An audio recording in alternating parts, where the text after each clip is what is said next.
Bismillahirrahmanirrahim. Assalamualaikum warahmatullahi wabarakatuh.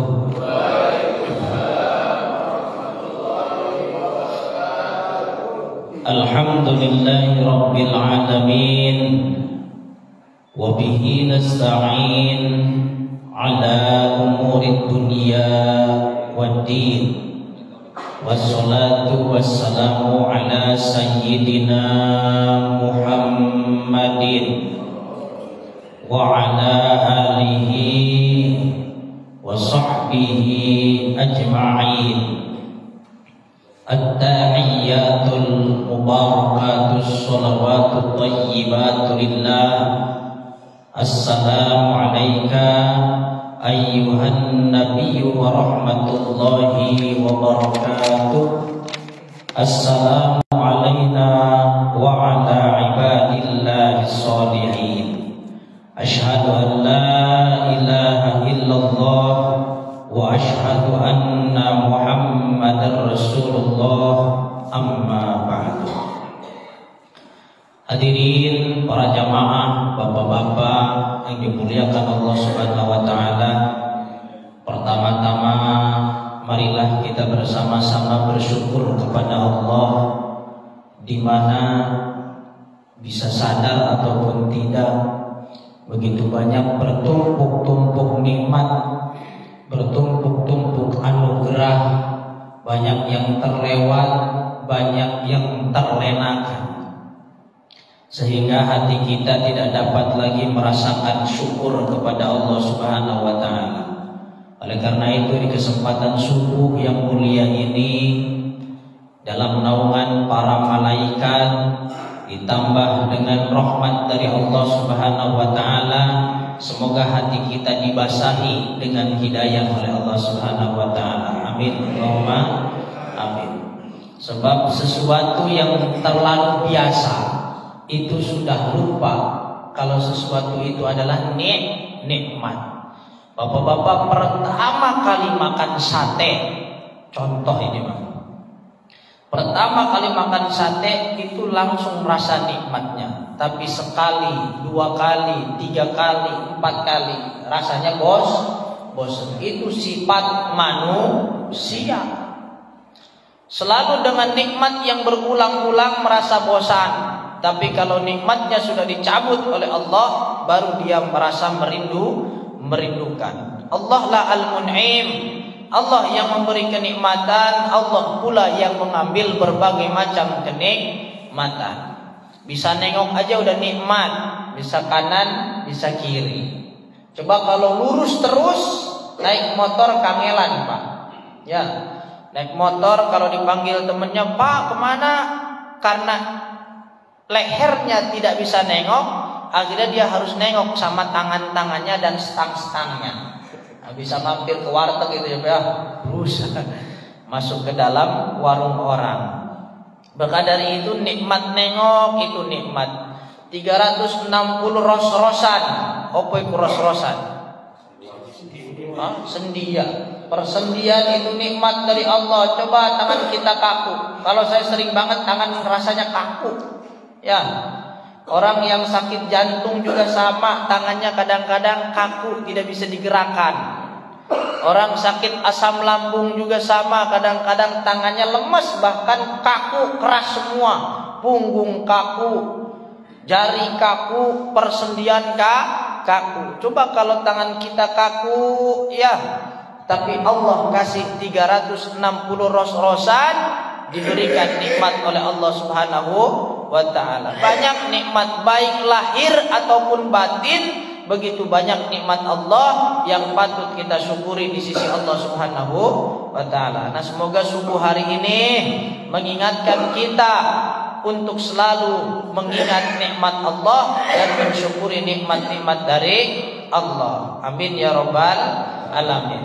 Salawat dan salam semoga tercurah kepada baginda alam Nabi besar Nabi Muhammad sallallahu alaihi wasallam. Beliau perkalimatnya, perkataan-perkataan beliau tidak pernah meninggalkan sampah. Kalimatnya selalu penuh dengan hikmah, tidak pernah memandang orang lain rendah.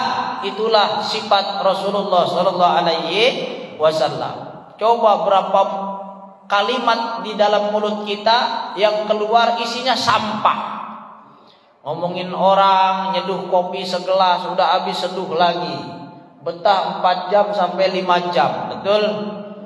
Bapak-bapak, kalau zaman dulu orang ngomongin aib orang lain itu langsung ada daging di lidahnya. Coba buka mulutmu, wah ada dagingnya tuh. Semakin kita kunyah nama orang, semakin nikmat rasanya. Semakin kita kunyah itu aib orang, semakin nikmat rasanya. Maka kalau ngomongin orang tuh nikmat rasanya, kayak makan kuaci, ya. Sedikit-sedikit tapi terus menerus, tahu-tahu habis sebungkus. Nah itu kayak makan kuaci, makan daging bangkai saudaranya sendiri. Tapi karena dunia ini sekarang sudah terlalu tenggelam dengan dosa-dosa, akhirnya ya dosa itu biasa saja. Bahkan yang paling parah, orang yang berbuat dosa wajahnya bisa tenang. Itu paling parah itu. Kenapa? Karena Rasulullah ketika itu ditanya, ya Rasulullah apa itu dosa? Kemudian Nabi menjawab, mahaka bibalika, sesuatu yang membuat hatimu resah, itulah dosa. Nah sekarang orang korupsi aja disorot sama kamera, udah jelas-jelas korupsi triliunan, tapi dia tenang-tenang saja mukanya. Orang yang sudah jelas mencabuli beberapa gadis ditangkap oleh pihak berwajib, disorot oleh kamera, wajahnya tenang-tenang saja. Orang banyak melakukan korupsi, melakukan zina, melakukan maksiat, dosa-dosa yang lain, tinggalkan sholat, itu tidak ada hatinya gemetar, tidak ada hatinya takut. Ini zaman akhir.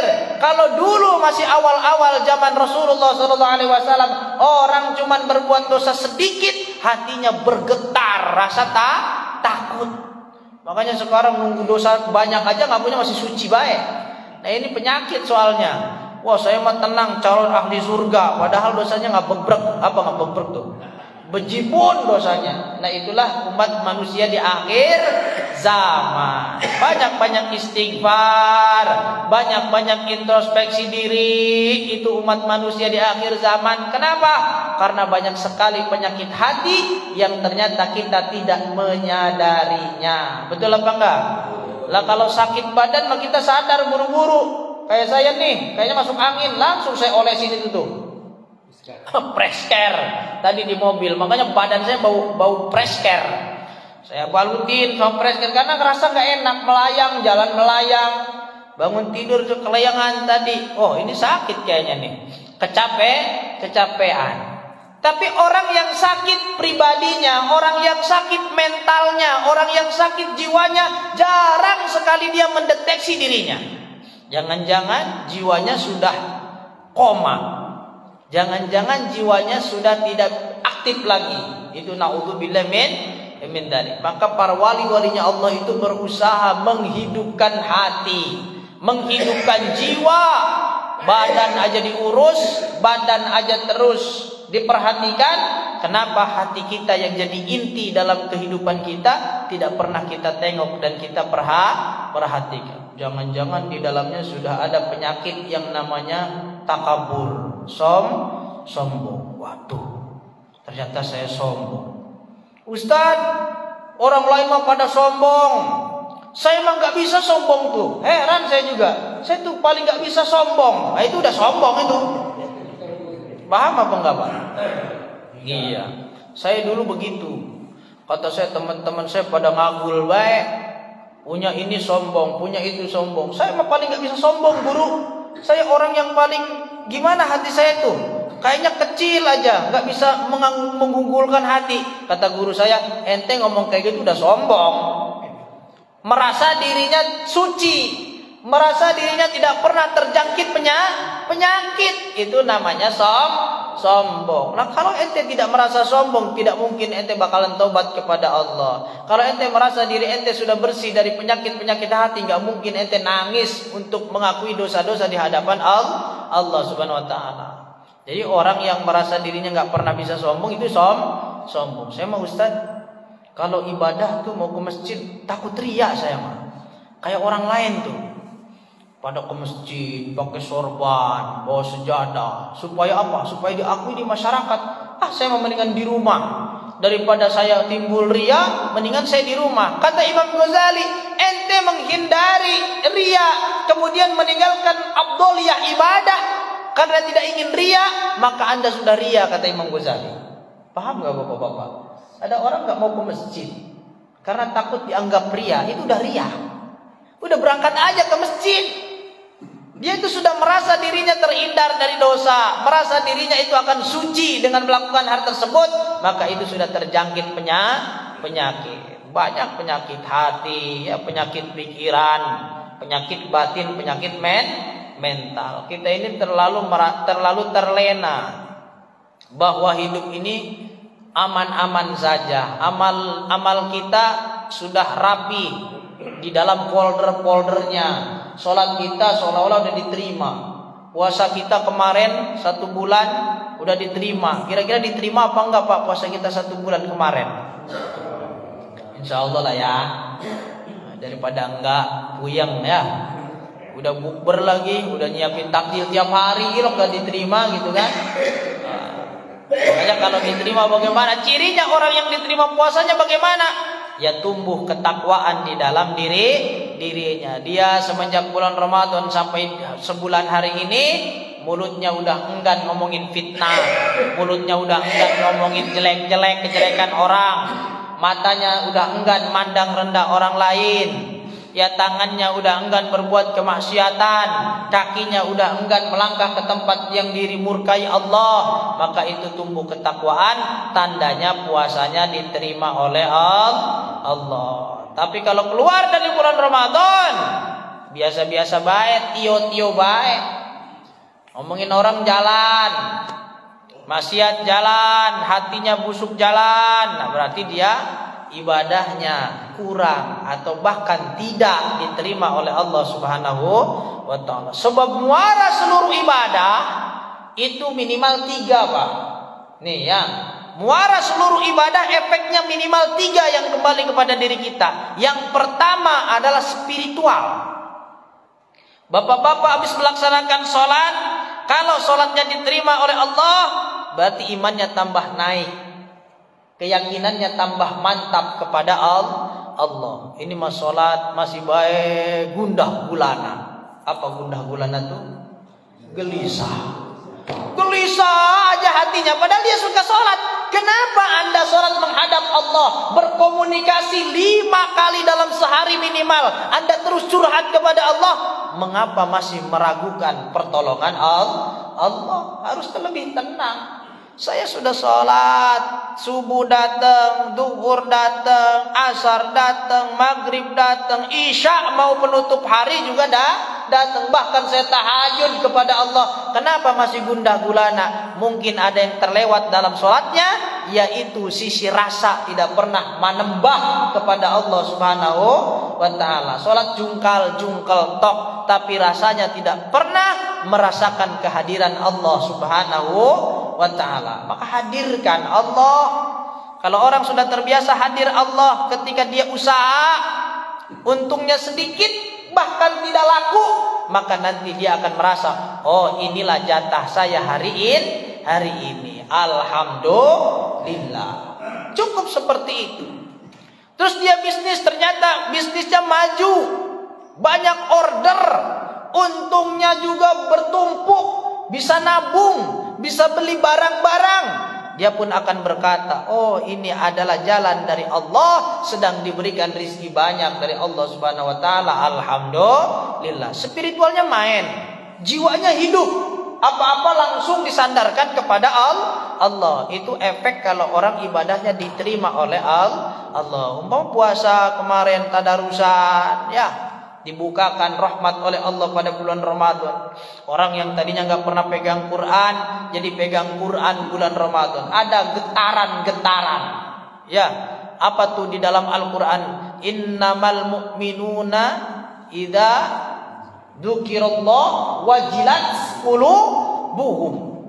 Sesungguhnya orang-orang yang beriman, imannya benar, imannya sejati, imannya hakiki, maka ketika disebutkan Allah, gemetar hatinya. Karena apa? Allah lah yang maha segala-galanya. Kita ini tidak punya apa-apa. Ya ketika kita mengingat Allah langsung bergetar, ya Allah, kok sebegini baiknya Allah, gak pernah minta yang namanya seperti ini dikasih. Gak pernah kita ikut mengatur bagaimana jalannya kehidupan, Allah berikan jalan kehidupan. Maka hatinya langsung ingat Allah. Nah ini jadi yang pertama ibadah itu Pak, kembalinya kepada sisi spiritual kita. Akan jadi orang yang mantap keyakinannya, tidak akan pernah meragukan Allah Subhanahu wa ta'ala. Yang kedua apa cirinya Ustaz? Yang kedua cirinya orang diterima ibadahnya oleh Allah, sisi sosial. Di tengah-tengah masyarakat nih ada orang sakit, dia langsung peka, pengen nengok, pengen bantu. Ada janda-janda tua, dia tengokin. Bukan yang muda doang ya Pak ya. Yang muda, yang herang, yang mencrang, datengin boy, sampai beras aja diangkut sendiri Pak. Ya, dicipratin dulu mukanya pakai air supaya pas datang ke rumahnya kelihatan capek. Waduh, bapak ini luar biasa, nganterin beras sampai keringetan. Lama-lama itu jatuh cinta. Tapi kalau yang nenek-nenek kan nggak mungkin bapak-bapak modus. Ilok sama nenek-nenek bapak masih cari perhatian. Nganterin beras ya bener-bener nganterin beras, nganterin duit ya bener-bener nganterin duit. Tapi kalau herang, mencrang, denok, demplon, wah, kadang-kadang belok niatnya karena setan punya segala cara. Nah, ini ya. Kedua, sisi sosial akan pengaruh dalam diri kita kalau ibadahnya diterima oleh Allah Subhanahu wa ta'ala. Yang ketiga, apa kalau ibadahnya diterima oleh Allah? Akhlaknya semakin baik. Tadinya songong di masyarakat, tadinya ngeyelan di masyarakat, berkat sholatnya diterima, berkat puasanya diterima, akhirnya jadi orang yang mawas diri, orang yang bijaksana. Saya mau ngapain buat bikin onar-onar lagi di masyarakat, gak perlu, udah tua gitu ya, udah tua, ngapain rebutan kursi RT, ngapain rebutan kursi RW. Yo, yang jadi yang muda atur sebaik-baiknya. Saya mah cukup mendukung, melaksanakan dan mendoakan. Itu contoh ya. Kalau orang diterima ibadahnya, minimal ada 3 hal yang kembali kepada dirinya. Apa tadi Pak? Yang pertama spiritual, yang kedua sosialnya tambah baik, yang ketiga adalah akhlaknya tambah baik. Nah, semoga di akhirat kita diakui sebagai umat Nabi Muhammad SAW. Amin ya rabbal alamin. Sebab orang ngaku belum tentu diaku. Ya Pak ya. Saya ngaku nih, umpama saya muridnya Kiai Haji Umar Faruk, saya muridnya Kiai Haji Maimun Zubair. Wah, keluar ngaku tuh kemana-mana. Begitu dikonfirmasi, Mbah, bener Ustadz Iip itu muridnya jenengan. Lah siapa dia? Enggak pernah haji sama saya. Nah kan enak jadinya kita ya, udah mau ngaku-ngaku tapi kitanya tidak diaku. Maka bapak-bapak sekarang kan ngaku umatnya Nabi. Di akhirat kira-kira diaku apa enggak? Insya Allah. Alam mahsyar, alam yang tergelar begitu luas, dari zaman Nabi Adam alaihi salam sampai orang menemukan hari kiamat, dikumpulkan di alam mahsyar. Bagaimana caranya Rasulullah melihat mana umatnya, mana yang bukan? Kan umat banyak banget Pak, ada triliunan umat. Dari zaman Nabi Adam, Nabi Nuh, Nabi Isa, Nabi Ibrahim, Nabi Ismail, Nabi Harun, Nabi segala macam Nabi, umatnya kumpul semua. Terus bagaimana cara membedakan mana umatnya Nabi Muhammad, mana yang bukan? Belum lagi orang kafir juga kumpul bareng di situ. Apa yang membedakan mana umatnya Nabi dan mana yang bukan? Nanti ada ciri-cirinya Pak. Umatnya Nabi yang suka baca Quran, mulutnya wangi bunga mawar, wangi minyak kasturi. Karena sering baca Quran. Kata Nabi, itu umatku. yang mulutnya, yang lisannya bau minyak kasturi, bau bunga mawar. Ketebak. Oh, ada yang tangannya bercahaya, kakinya bercahaya, wajahnya bercahaya. Ketahuan itu umatku yang wuduknya sempurna. Maka wajahnya bercahaya, tangannya bercahaya, kakinya bercahaya. Ada orang yang tangannya bercahaya, tangan kanan atau tangan kirinya doang. Siapa? Orang yang suka ngerokok. Ya, dia bercahaya tangannya. Iya, kan ada cahayanya ya. Itu di dunia, ya, di dunia. Makanya siapa orangnya yang selalu tampak bercahaya? Orang yang suka merokok, maka tangannya selalu pegang cahaya. Oh.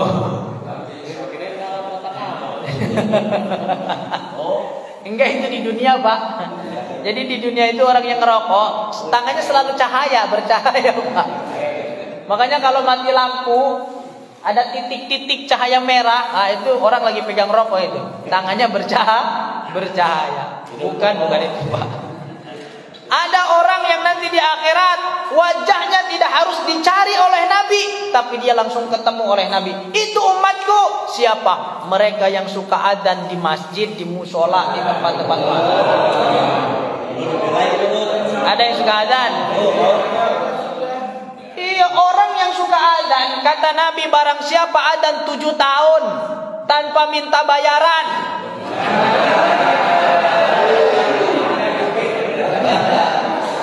emang boleh Ustaz adzan minta bayaran?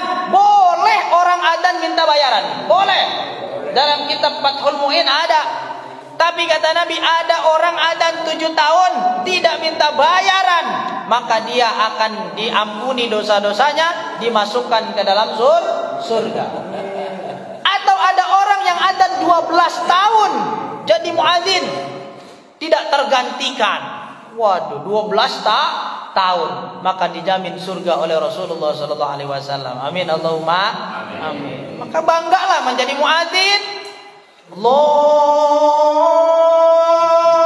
akbar, Allahu akbar. Wah, manggil orang sholat. Habis itu dia pergi tidur lagi di rumah. Kalau bisa bapak-bapak yang bangunin subuh juga jangan kaset orang. Kalau bisa ya, apalin tuh tarhim. Assalatu wassalamu alaik. Gitu ya. Ya imam al-mujahidin, ya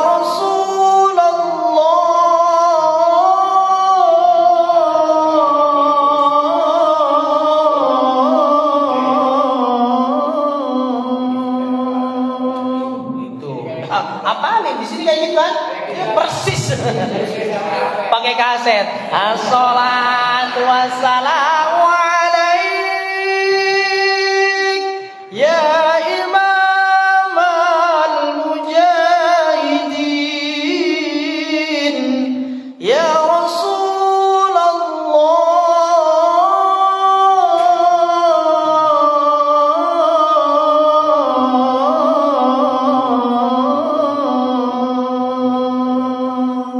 lagi Pak orang.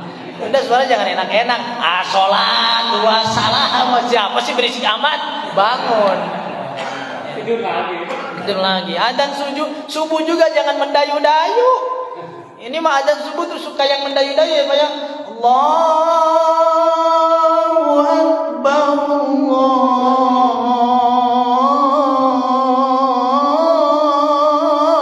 akbar. Tambah enak orang tidur ya. Nah, ini enak banget nih adzan nih. Dari mana nih adzan? Di Villa Makmur nih adzan. Orang yang suka adzan, wajahnya langsung ketemu oleh Rasulullah, akan diaku sebagai umatnya Nabi Muhammad sallallahu alaihi wasallam. Oh, adzan Allahu akbar, Allahu akbar. Ada tukang adzan sini. Jangan berhenti sebelum diberhentikan DKM ya. Masya Allah. Ada orang yang pergi pagi pulang malam, pergi pagi pulang malam. Dia niat dari rumah, ya Allah, saya niat mencari nafkah supaya istri tidak kekurangan, anak berkecukupan. Ya Allah, saya niat mencari nafkah, berbisnis, bekerja, menjadi karyawan, menjadi bos, jadi apa saja. Kata Nabi, barang siapa mencari dunia, tolabat dunia, istighfafan an iyalihi, dia supaya menjaga keluarga-keluarganya agar tidak minta-minta, agar tidak mengemis-mengemis kepada orang lain, maka orang tersebut di akhirat akan dibangkitkan, wajhuhu kal qamari lailatal badri, wajahnya bercahaya bagaikan wajah bulan purnama. Jadi bapak-bapak dagang juga nanti wajahnya kayak orang bulan purnama terang. Itu umat saya. Kenapa? Yang dari keringatnya sendiri dia menafkahi keluarganya. Oh subhanallah. Shallallahu alaihi Muhammad. Makanya bapak-bapak kalau dagang jangan dianggap orang nyari dunia mulu, kasihan ya Pak ya. Ya Rasulullah aja ada orang bawa pacul, ya. Kemudian ada orang lagi ngaji begini. Seorang itu lewat gak mampir pisan ke pengajian, lewat aja, diomongin nama sahabat. Gimana sih itu orang? Udah tahu Nabi lagi ngaji, dia malah lewat aja, mau kerja ke kebon. Gak sopan tuh orang. Kata Nabi, kuf. Berhenti, gak usah diomongin. Ente ngaji untuk kebaikan diri ente. Dia kerja berangkat ke kebun untuk menafkahi keluarga. Nanti kalau saatnya dia rehat, nanti kalau saatnya dia senggang, ajak ngaji. Jangan diomongin. Karena mencari nafkah sama saja kemuliaan di sisi Allah Subhanahu wa ta'ala. Bulan depan di masjid sepi gara-gara ceramah begini saya. Ustaz, saya mau dagang dulu. Izin gak ngaji? Wah, repot kalau kayak gitu. Ya bapak-bapak, waktunya senggang sediakan buat ngaji, buat thalabul ilmi. Lah kalau mungseng nyari duit baik, tetap hatinya gersah. Tapi oleh Rasulullah itu bukan berarti melepas orang biar gak ngaji nyari duit baik. Enggak. Artinya kalau orang nyari duit karena mencari nafkah keluarganya, dia menanggung 4 kepala di rumahnya, berarti dia akan memberikan rizki wasilah lewat dia mengenyangkan perut-perut keluarganya. Dari tangannya itu 4 orang terselamatkan, wasilah dari kerja. Tetap yang memberi rizki adalah Allah Subhanahu wa ta'ala. Nah bapak-bapak yang dagang, yang jadi karyawan, yang jadi bisnismen, kalau niatnya karena Allah Subhanahu wa ta'ala, nanti wajahnya diberikan cahaya oleh Allah. Maka kata Nabi, tuh umat saya wajahnya bercahaya, nyari duit sampai keringetan, nyari duit sampai boolnya nongol, saking capeknya Pak. Ya, ngangkut batu capek, sampai apa? Turun berok. Masya Allah, itu mulia Pak. Makanya Rasulullah ketika salaman dengan orang kampung, Rasulullah salaman itu tangannya terasa kasar. Ada yadu ahlil jannah, ini tangan ahli surga kata Nabi. Masya Allah. Kenapa ya Rasulullah? Dia makan dari hasil keringatnya sendiri. Dia tidak minta-minta, dia tidak merengek, dia tidak bertopang dagu, dia tidak manja, tapi dia terus bekerja untuk mencukupi dirinya sendiri. Karena Nabi pun punya sifat seperti itu.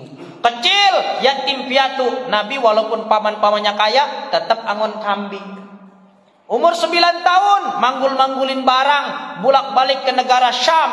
Umur 12 tahun masih manggulin barang. Umur 20, umur 25 Rasulullah mulai dagang, ngejualin barangnya Sayyidah Khadijah. Kemudian dipersunting oleh Siti Khadijah, saudagar kaya. Ya, waktu itu Rasul belum jadi Nabi. 25 umur Rasul, Siti Khadijah umurnya 40. 15 tahun kemudian berumah tangga, Rasulullah baru diangkat menjadi Rasulullah sallallahu alaihi wasallam. Diangkat. Baru di situ Rasulullah banyak yang musuhin, ya, karena diangkat jadi Nabi. Ketika Nabi jadi orang biasa, orang baiklah, tidak pernah mengajak kebaikan. Baik saja, dagang jujur, kerja jujur, ngangon jujur. Banyak orang yang suka Pak. Orang Yahudi demen, orang Nasrani demen, orang pagan demen, orang-orang Quraisy demen. Tapi begitu Nabi memproklamirkan diri menjadi Nabi karena ada utusan dari Allah, akhirnya orang-orang mulai memusuhi Rasulullah sallallahu alaihi wasallam. Coba bapak-bapak cukup jadi orang baik, banyak orang senang, Pak. Ini orang satu masjid kasih duit, semua sejutaan lah. Senang nggak? Senang. Tapi bapak-bapak kalau sudah mulai berdakwah, banyak orang yang mulai gak suka. Ya Pak, ke masjid Pak. Lah apaan sih ente ngajak-ngajak segala. Urusin aja diri sendiri ya. Ayo Pak, kita doa bersama Pak. Ngedoa bersama. Doain aja diri ente, masih miskin begitu, masih pengen ngedoain orang lain. Kan ada baik Pak begitu ya. Ustadz itu jangan kebanyakan doa. Kenapa? Doain aja diri sendiri.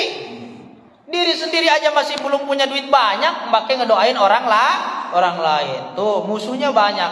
Kalau orang memulai mengajak kepada kebaikan, pasti akan ada yang memusuhi. Tapi kalau cukup jadi orang baik, banyak orang senang. Karena setiap orang pasti senang orang baik. Nah, semoga kita diakui sebagai umatnya Rasulullah SAW. Amin. Ya, minimal harus punya ciri, Pak. Mau jadi tukang wudu ke, mau tukang baca Quran ke, mau tukang adzan ke, mau tukang nyetekin lampu masjid ke. Ada nggak tukang nyetekin lampu masjid? Itu pahalanya luar biasa, Pak. Kata Nabi, barang siapa yang menghidupkan lampu di masjid, maka sebanyak apapun itu orang yang beribadah di dalamnya, pahalanya dia kebagian. Wah, besok sih buru-buru. Ya, dulu-duluan nyetekin. Pak, gak modal Pak, nyetekin doang.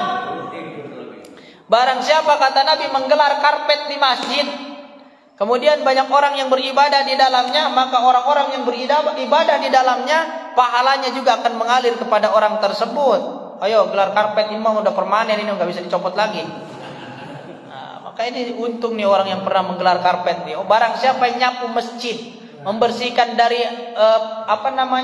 serpih-serpihan sampah, maka Allah jaga itu hatinya, jaga itu imannya, dan Allah akan siapkan istana di dalam surga.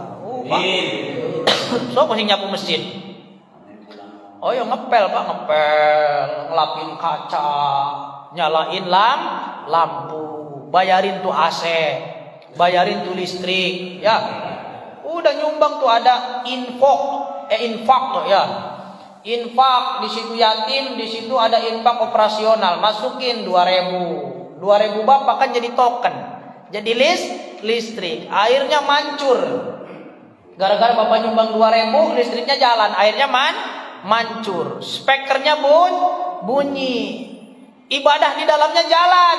Dari 2.000 itu dapat berapa miliar itu Bapak-bapak pahalanya. Alhamdulillah. Begitu maha pemurahnya Allah memberikan ganjaran, memberikan pahala kepada kita semua. Ya, alhamdulillah. Hadirin, Bapak-bapak para jamaah yang dimuliakan Allah Subhanahu wa taala.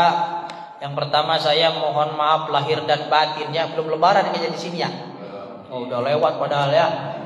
Semoga ucap dan lampah saya, kelakuan saya yang kadang-kadang aneh ya, mudah-mudahan diampuni dan dimaafkan sama bapak-bapak semuanya ya.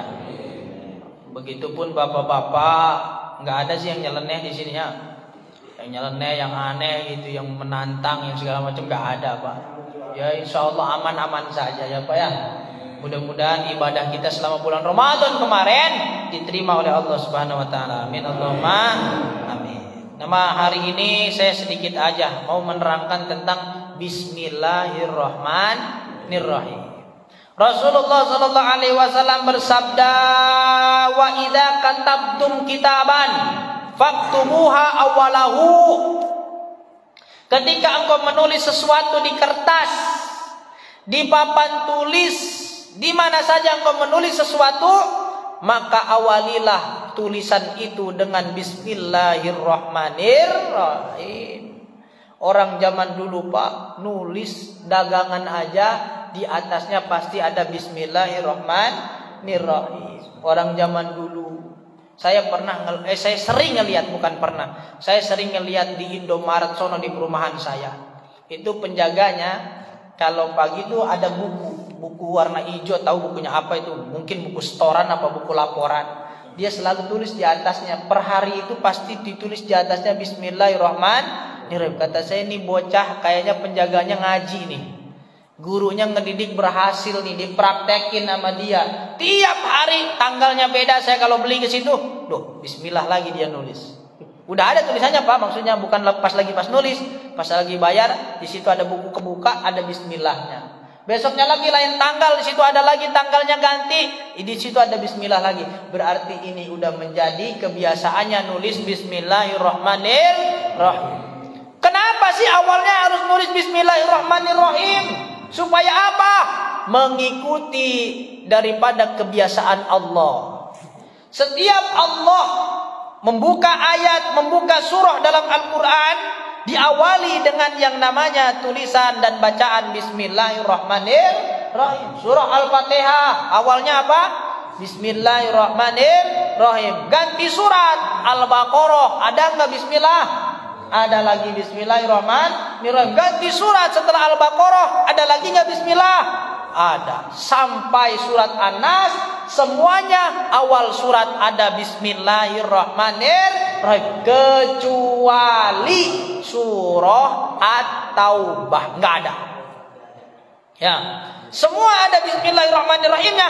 Itu adalah kebiasaan Allah, maka kita tiru kebiasaannya Allah. Dan yang pertama kali tertulis di Lauhil Mahfuz, mana tuh Lauhil Mahfuz Pak? Ada yang tahu Lauhil Mahfuz? Apa tuh Lauhil Mahfuz? Papan yang di dalamnya tertulis semua takdir apa makhluknya Allah. Ada di Lauhil Mahfuz. Yang pertama kali ditulis oleh malaikat di Lauhil Mahfuz adalah kalimat Bismillahirrahmanirrahim. Baru ditulis takdirnya. Nanti tanggal sekian bapak ini meninggal dunia. Nanti bocah ini gede membanggakan orang tua, berada di tengah-tengah orang tua yang harmonis, berada di dalam tengah-tengah keluarga yang banyak duit, tapi pada umur sekian tanggal sekian dia akan terbawa arus di Sungai Are. Tidak ada yang tahu. Itu sudah ada tulisannya di Lauhil Mahfuz. Dan kita gak pernah tahu Pak, sejam ke depan apa yang akan terjadi kepada kita tidak pernah tahu. Betul apa enggak? Saat ini bisa tertawa dan tersenyum, mungkin 2 menit ke depan bisa menangis. Betul? Bisa apa enggak? Bisa. Sekarang lagi ketawa nih, ngopi gitu kan, ketawa-tawa, tiba-tiba telepon datang. Assalamualaikum, inna lillahi wa inna ilaihi rajiun. Telah berpulang saudara antum, siapa? Ini. Ya Allah, enggak disangka gadinya anak, ternyata datang kesedihan dalam diri kita. Jadi semenit ke depan kita tidak bisa prediksi. Saat ini bahagia, bisa jadi nanti datang kesedihan. Siapa yang tahu takdir kita masing gak ada yang tahu. Nah, semua takdir itu ditulis di Lauhil Mahfuz. Yang pertama kali ditulisnya adalah Bismillahirrahmanirrahim. Maka bapak-bapak kalau nulis sesuatu di buku, di kertas, tulisnya Bismillahirrahmanirrahim. Jangan ketinggalan. Karena itu sudah kebiasaan Allah dan pendidikan Allah kepada malaikat Allah, kepada para nabi-nabinya Allah. Apa sih yang ditulis Nabi Sulaiman kepada Ratu Bilqis? Apa Pak? Bismillahirrahmanirrahim. Innahu min Sulaiman. Ya, innahu bismillahirrahmanirrahim. Ditulis oleh Nabi Sulaiman, diantarkan oleh burung apa tuh? Hudhud apa ababil? Burung hudhud. Diantarkan, tulisannya Bismillahirrahmanirrahim. Langsung tersentuh Ratu Bilqis, pengen nyamperin istana Nabi Sulaiman. Itu bismillah Pak. Jangan sampai ketinggalan bismillah. Jadi guru ngajar, atasnya tulis Bismillahirrahmanirrahim. Kita nulis jadi murid, awalnya tulis di atasnya Bismillahirrahmanirrahim. Itu kebiasaan kata Nabi. Idza katabtum kitaban faktubuha awalahu wa hiya miftahu kulli kitabin unzila. Bismillahirrahmanirrahim itu menjadi permulaan dari kitab yang diturunkan oleh Allah Subhanahu wa ta'ala. Terus ada lagi hadis, kullu amrin dibalin la yubda'u bismillahirrahmanirrahim fahuwa aqta. fahuwa abtar, fahuwa ajdam. Sesuatu yang akan kita lakukan ngaji tanpa bismillah. Pakai baju enggak pakai bismillah. Pakai sorban enggak pakai bismillah. Pakai peci enggak baca bismillah. Berangkat ke masjid enggak baca bismillah. Fahuwa aqta, fahuwa abtar, fahuwa ajdam. Maka terputus keberkahannya. Mau dagang berangkat, mau dagang, keloyong aja berangkat. Duitnya banyak, berhasil, tapi berkahnya nggak dapat. Maka kalau mau berangkat dagang, ya Allah saya mau dagang, Bismillahirrahmanirrahim, berangkat. Walaupun rizkinya seberapapun dapatnya, maka berkahnya diberikan oleh Allah Subhanahu wa ta'ala. Mau ngaji, bismillah. Mau pakai celana, bismillah. Ya, mau apapun baca Bismillahirrahmanirrahim. Dulu Pak, ada seorang istri yang solehah, kalau apa aja baca bismillah. Dia nyisir, baca bismillah. Ya, dia pakai baju, baca bismillah. Suaminya ini orang yang bukan orang soleh. Akhirnya kata suaminya, jajal, saya mau fitnah istri saya, biar dia bisa keluar dari rumah ini. Saya akan taruh dompet saya di lemarinya. Nanti barang siapa yang ketemu dompet saya di lemarinya, maka dia akan diusir dari rumah ini. Akhirnya itu ditaruh dompet suaminya di lemari istrinya. Pembantunya semua dikumpulkan. Sini karyawan-karyawan saya, kumpul. Saya kehilangan dompet. Saya akan geledah kalian semuanya. Akhirnya digeledah semua karyawannya, sampai lemari loker-loker karyawannya tidak ada dompet dia. Berarti karyawan aman. Kemudian suami ini bilang ke istrinya, wahai istriku, seluruh karyawan telah aku periksa, lemarinya telah aku geledah, tinggal giliran kamu yang aku periksa. Barangkali dompet saya ada di lemari kamu, kamu yang mengambilnya, maka kamulah yang keluar dari rumah ini. Akhirnya buka lemari kamu. Sebelum buka lemari, dia ucap Bismillahirrahmanirrahim. Dibuka lemarinya, gak ada dompetnya Pak. Digeledah sama suaminya, diawut-awut, dikeluarin bajunya, sampai kosong tuh lemarinya, gak ketemu tuh dompet. Kata istrinya, mungkin dompetnya ada di lemarimu sendiri, wahai suamiku, engkau lupa naro. Akhirnya dibuka lemari suaminya, bener ada di lemari suaminya. Loh, aneh suaminya, kan saya udah taruh di lemari kamu. Wah, berarti fitnah. Oh, itu siapa? Karena kaget Pak, saya kan sudah taruh di lemari kamu, kenapa balik ke lemari saya? Loh, kok naruh katanya, kenapa, apa maksudnya? Akhirnya dia keceplosan, karena itu ditolong oleh malaikat. Bapak-bapak percaya nggak sih pertolongan malaikat? Percaya ya, walaupun di zaman ini jarang-jarang orang dapat itu ya. Jarang-jarang ada malaikat turun ke bumi, jarang kita tahu. Kalau zaman dulu karena masih ada nabinya, kalau zaman dulu masih banyak wali-walinya Allah, maka bisa ditunjukin tuh malaikat. Kalau kita sekarang nggak bisa nunjuk-nunjuk itu malaikat, takutnya jin, malah setan. Tuh malaikat tuh lagi gelantungan di pohon asem, kan nggak mungkin ya. Jangan-jangan salah tuduh kita. Ya, kalau zaman dulu kan ada nabinya Pak, jadi kita nggak salah arah. Lagi kumpul begini, tiba-tiba datang seorang rajulun laki-laki yang abyadu siyabihi, yang pakaiannya putih banget bersih. Wa aswadu sya'rihi, dan rambutnya hitam banget mengkilat. Tiba-tiba datang nyamperin Nabi, nempelin kedua dengkulnya, tangannya ditaruh di atas paha Nabi. Kemudian orang itu berkata kepada Nabi, ya Muhammad, akhbirni anil Islam. Wahai Muhammad, beritahukan aku tentang Islam. Kata Nabi, antashhada an la ilaha illallah wa anna Muhammadar Rasulullah wa aqamas shalah wa ataz zakah wa hajjal bait, yang segala macam rukun Islam. Terus orang itu bilang, sodakta, benar engkau Muhammad. Lah sahabat heran, ini siapa orang? Datang-datang, bajunya putih, rambutnya hitam, ganteng. Tiba-tiba nyamperin Nabi, minta diajarin Islam, dia ngebenerin sendiri. Akhbirni anil iman, berikan aku informasi tentang iman. Oleh Nabi diterangkan iman. Kemudian setelah selesai, sodakta. Loh, kok ngebenerin lagi? Setelah itu orang itu pergi. Sebenarnya nanya juga tentang kiamat, Pak. Kapan kiamat ya Muhammad? Kata Rasulullah, as-sailu a'lamu minal mas'ul. Yang nanya lebih tahu daripada yang ditanya. Wallahi saya nggak tahu tentang kiamat.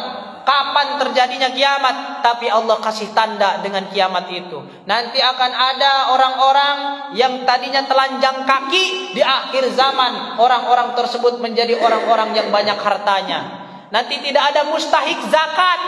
Angel golek mustahik zakat. Karena semua orang tampak kaya, semua orang tampak berada. Karena kredit mobil tambah gampang, ya. Akhirnya di siapa aja rumahnya nongkrong mobil.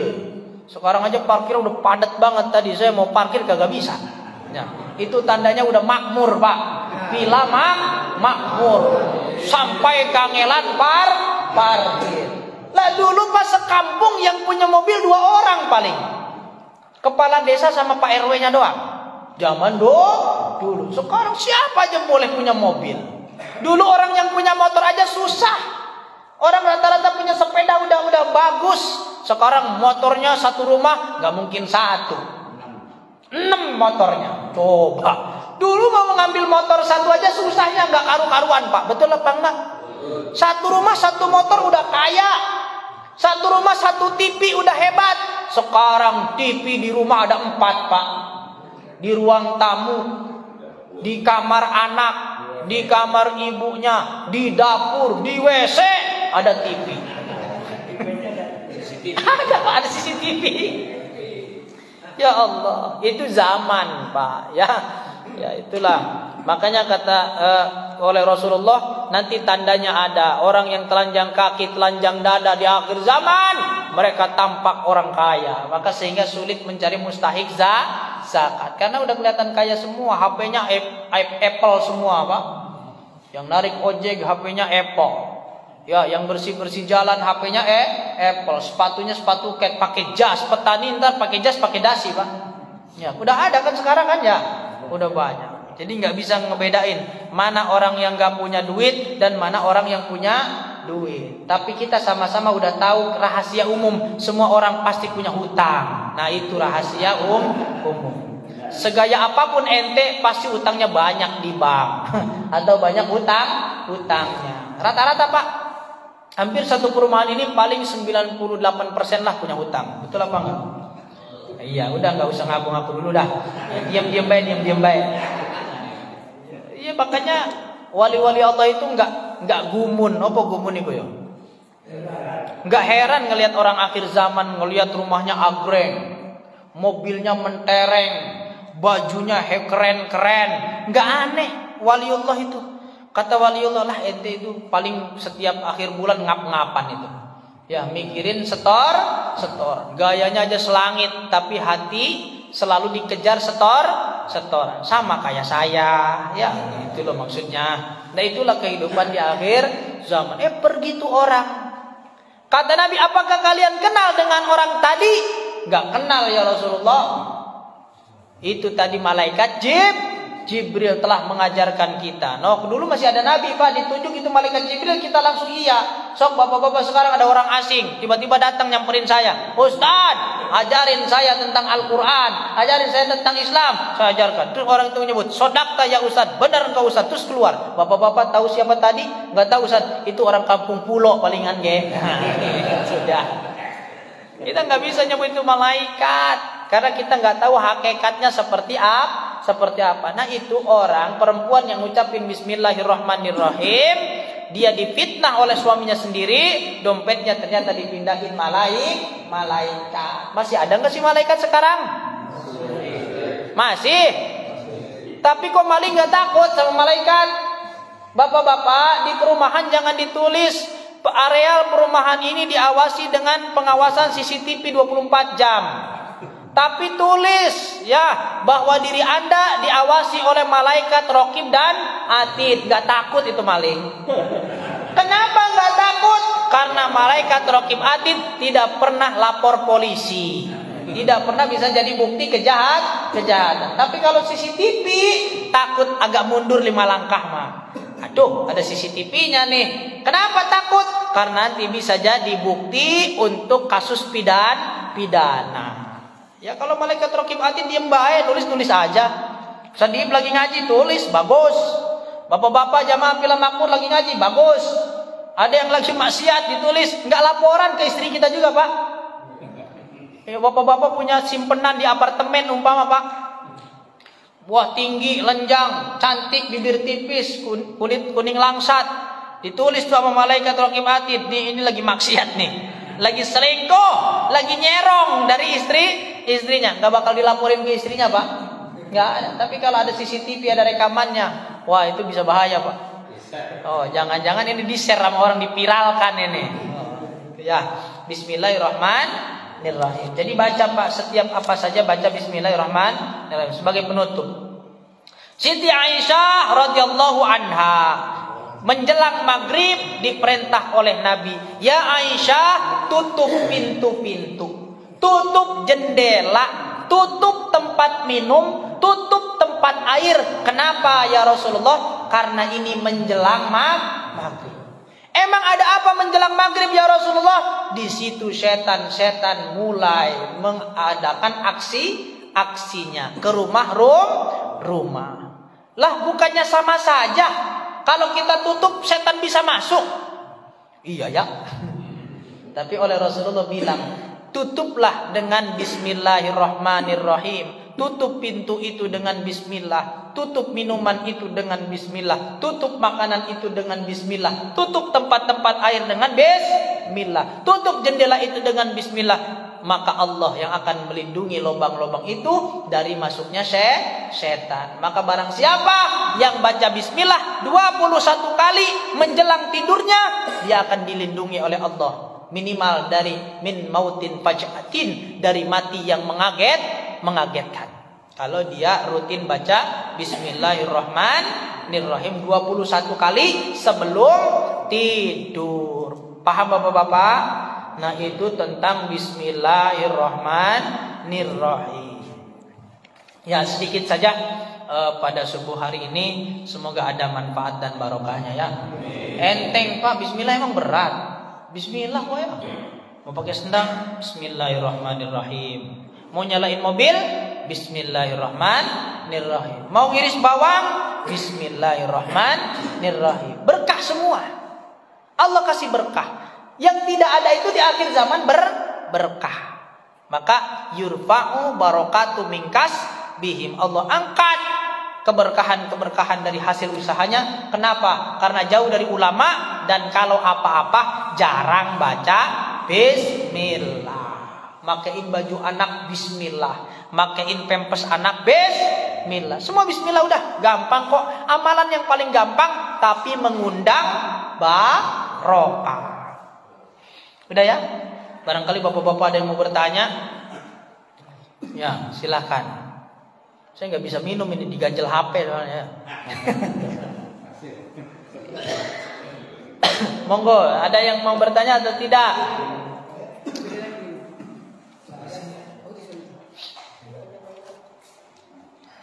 Kalau memang benar tidak ada yang bertanya, saya tutup majelisnya ya. Hari ini ada halal bihalal juga, Ustaz. Halal bihalal. Ya, oh, ngapain salaman gitu? Monggo apa? Bismillah. Hari ini momen halal bihalal ya Pak ya, saling memaafkan. Karena dosa kepada Allah itu gampang banget. Minta ampunnya gampang Pak. Bapak ninggalin sholat umpama sudah 2 tahun ninggalin sholat. Bapak tobat aja di sisi Allah, nangis sama Allah. Terus besoknya sholat 5 waktu, udah dihapus kok dosanya. Ya, bapak-bapak punya maksiat apa gitu kan, wudu, sholat jamaah, udah dihapus sama Allah kok. Tapi dosa sesama manusia, ya, antar kita, hablum minanas. Kita punya salah, kita pernah fitnah, kita pernah dolim, kita pernah nyakitin. Sebelum minta maaf, Allah tidak akan memaafkan. Karena syaratnya nambah. Orang yang mau dimaafkan dosanya dari dosa antar sesama manusia, yang pertama adalah i'tiraf, mengakui. Yang kedua adalah istighfar, minta ampun. Yang keempat itu adalah inabah, bertobat kepada Allah. Yang keempat adalah istirdoh, iktiraf, mengakui. Istighfar, minta ampun. Keempat inabah, tobat gak bakal ngulangin lagi. Yang keempatnya istirdoh, minta ridho, minta maaf. Ya makanya namanya halal halal, saling menghalalkan, saling melepas. Pak, maaf ya Pak, bulan kemarin saya beli duren, sampahnya saya buang di tong sampah Bapak, sampai banyak lalat hijau di rumah Bapak. Pak, maaf ya Pak, kucing saya suka main ke rumah Bapak, modal di teras Bapak, sampai Bapak emosi sama kucing saya. Maafin, saya nggak bisa jaga kucing saya. Pak, maaf ya Pak, udah maafin. Ya, iktiraf, tapi harus mengakui. Kalau sekarang ya salaman lewat-lewat aja, ntar kelamaan ngakuinnya Pak ya. Ntar habis salaman biasa secara seremonial, nanti bapak-bapak pelukan dewek-dewekan dah ya. Ya karena kalau ngakuin banyak banget dosanya. Pak, maaf ya Pak DKM, saya sering suudon sama Pak DKM gitu ya. Nah, itu nanti kelamaan. Nah, sekarang salaman, musafahah, insyaallah dosanya dilebur oleh Allah Subhanahu wa taala. Dosa yang umum-umum, dosa yang khusus perlu istirdoh, perlu minta maaf langsung kepada orang bersangkutan. Mungkin itu saja yang dapat disampaikan, semoga sedikit banyaknya ada manfaat barokahnya. Ya. Jangan lupa baca basmalah. Wallahu muwaffiq ila aqwamit thoriq. Assalamualaikum warahmatullahi wabarakatuh. Subhanakallahumma